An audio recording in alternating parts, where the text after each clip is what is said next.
Package time. Let's see what we got.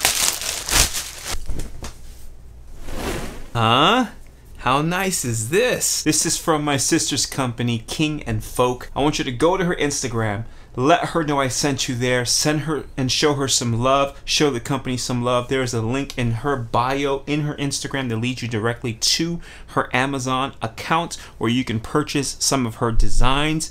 They're amazing. I love them. She's the brains behind my entire aesthetic. Basically, she has done all of my logos up until the most recent one as well. Please go support her. Please go show her some love. I absolutely love these things. If you do make a purchase and wear them, please be sure to tag me in it. I want to see what they look like. So of course, in order to do that, make sure you're following me on Instagram as well. Let's go. Hey, what's going on, everybody? My name is Cruz and welcome back to another video, another addition to story time. Today I'm going to tell you how my tattoos nearly got me kicked off of the stage. You don't want to miss this one.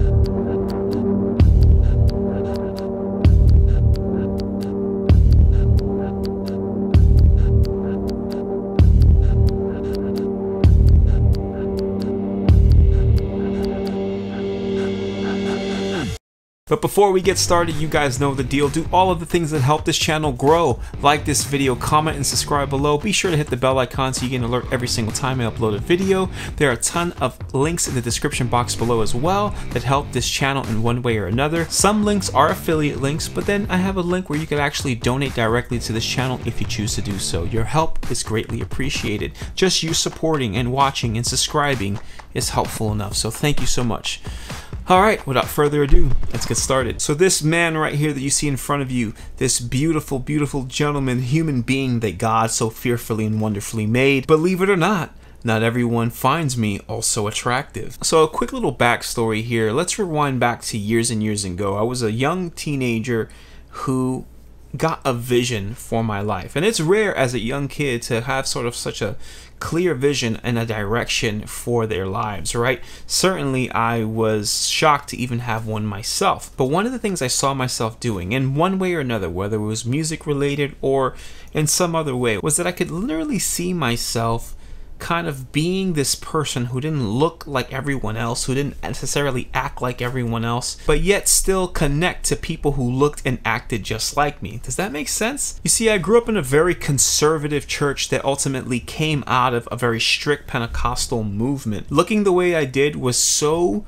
against the grain from where I grew up. Everyone wore a suit, everyone was clean shaven.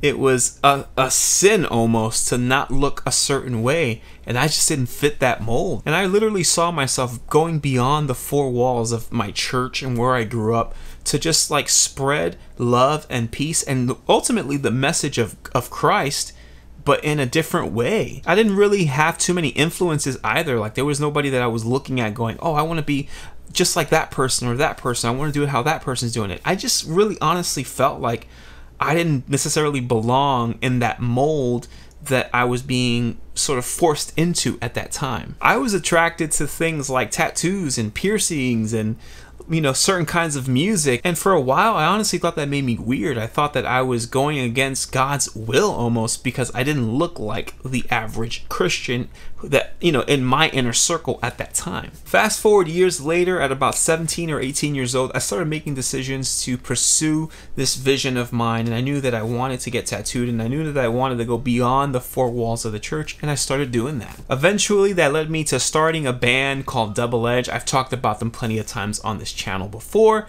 but we were in a lot of ways kind of revolutionary in our own time. I would never dare, you know, label us as like pioneers in any kind of way, but there weren't a lot of Christian hard rock bands, especially in the East Coast. We saw a little bit of this movement in the Midwest, but definitely not in the East Coast. But the culture, pop culture, started changing a little bit. All of a sudden, rock started becoming cool, and then these artists like Linkin Park and POD came out and ultimately started changing the game and merging these genres and like rock and hip hop, a lot like what we saw in the 80s with Run DMC and Aerosmith. And we were young and super excited to join this movement and to like really go after it and to try to be in the forefront of it all. And we wanted to write music that spoke to us, and it didn't sound like your typical worship music that was out at that time. I wanted to play guitar, and I wanted to play with a ton of distortion, and my drummer wanted to play his double pedal, and my singer wanted to yell, and we honestly considered it to be our own form of worship. And the deeper I got into this, the more and more I started looking the part, if you know what I mean.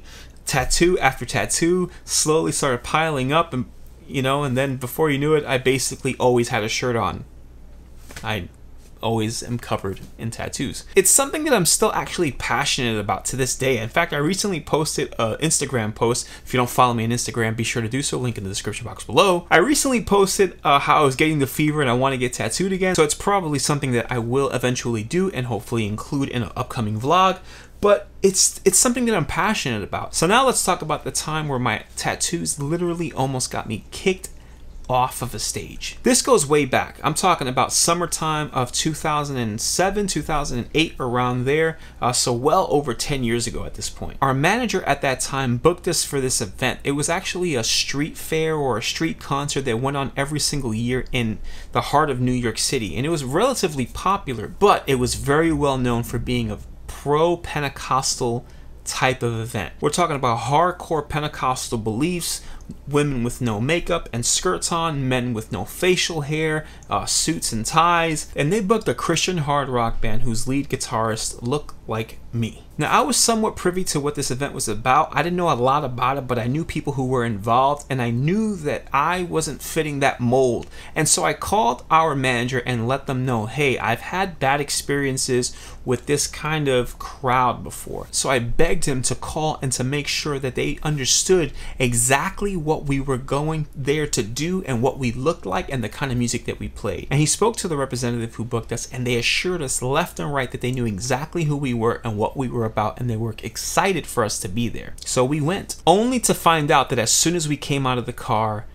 they basically tried to shut it down immediately. Once they caught a glimpse of what I looked like, they literally ran for the hills, and they were like, they can't play here. The guy who booked us all of a sudden became super shy, and we couldn't find him at all. We eventually found out that apparently he was trying to take the initiative to change the event and to try to push it into more modern times and to try to get it away from sort of its legalistic ways. But we didn't sign up to be that guinea pig, and certainly we didn't feel it was fair for us to go into that type of situation blindly in that kind of way. Needless to say, the event coordinators were not happy that we were there, and they literally told us we couldn't play there. I don't know what was going on behind the scenes, and in fact, I didn't want to know. I could sense that the atmosphere was gonna be somewhat of a hurtful one, and I just kind of made believe. I put headphones on and I kept my head down, and I almost like started going into like an intercession mode. Like I started praying and just going, God, please get me through this, because I don't want it to be a scene. I just honestly want to come here and spread the word of God, and I don't want to have to fight with my fellow believers to do that. Our manager came up to us and said, hey, I got good news, bad news. Good news is we're gonna play, we're gonna get paid. Bad news is they've asked us to go from an hour set to just playing 3 songs. We go to the stage. It turns out to be a sound guy that I'm very familiar with, that I worked with before. A friendly face finally. He set us all up. He knew exactly what we needed. He did it very, very quickly, and we were set up and ready to go in no time. We started our set, and as soon as we did, things went south really, really fast. By the time we finished our first song and we looked up, we saw everyone's faces who were involved in the event, the coordinators, and they were talking amongst themselves, pointing at us, really, really frustrated and angry looking, and they were just kind of giving us this disappointed face. Like, we were originally booked to do an hour set as headliners, then they moved us to the beginning of the event to do 3 songs, and after the first song, they started coming up on the stage to basically remove us from the stage immediately after our first song. A bunch of these beautiful, strong Pentecostal women in skirts started stomping all over the stage, walking in front of us as we are ministering and singing and playing our music. It was pretty tough. My lead singer says he remembers me standing in front of the stage, like stairway, because it was an outdoor event and you can only get on the stage from one particular stairway, to try to block them. I'm not sure I did that. I remember protecting my pedal board because they were walking very recklessly and I didn't want them to step on anything.